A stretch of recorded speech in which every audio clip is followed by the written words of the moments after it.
В прошлом году в стране был принят закон о придании особого статуса приграничным селам. Правительством тогда был составлен список сел, чтобы выделить деньги на развитие инфраструктуры населенных пунктов. Однако сегодняшние события на рубежах государства говорят об обратном, считают парламентарии. По их словам, если бы Кабмин и Жогорку Кеңеш вовремя рассматривали вопросы о приграничных землях, то сейчас бы проблем на местах и не возникало.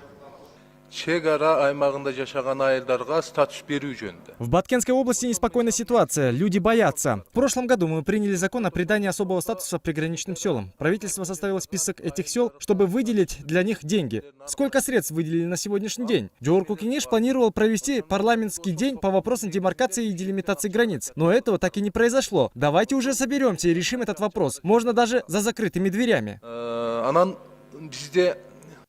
Другие депутаты возмутились тем, что, возможно, власти начнут рассматривать приграничные вопросы только тогда, когда кого-то убьют или покалечат. К примеру, парламентарий Табалды Тилаев сказал, что правительство, занимаясь безопасным городом, забыло о безопасности приграничных районов. Он также сообщил, что после инцидента, произошедшего накануне, сейчас на местах царит паника и страх.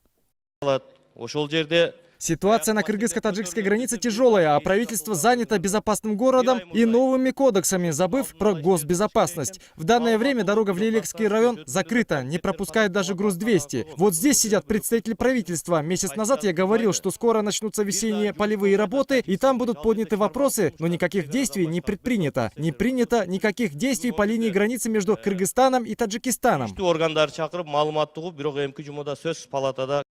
Кстати, сразу же после инцидента по инициативе кыргызстанской стороны состоялся телефонный разговор между главами внешнеполитических ведомств двух государств.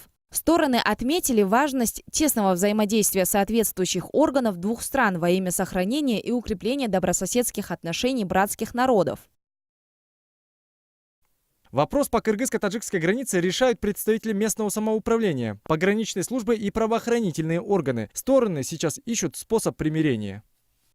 На данном участке проводятся переговоры местных органов власти, правоохранительные органы, пограничным аппаратом организуются встречи для регулирования и возобновления функционирования автодороги Баткен-Исфана, Исфара-Варох. Между тем, по информации посла Кыргызстана в Республике Таджикистан Джаныша Рустынбекова, первые очаги конфликта имели место на территории не соседнего, как утверждалось ранее в различных СМИ, а нашего государства. Возможно, этот фактор не дал развиться событиям дальше и дать возможность восстановить хоть и хрупкий, но все же мир между гражданами двух стран. В свою очередь, представители Кабмина обещают держать руку на пульсе и приложить максимум усилий для восстановления дружеских отношений между соседями. Роза Курманбекова, Медербек Мамбеталиев, Эльчибек Каштоубаев. Новости Ошпири.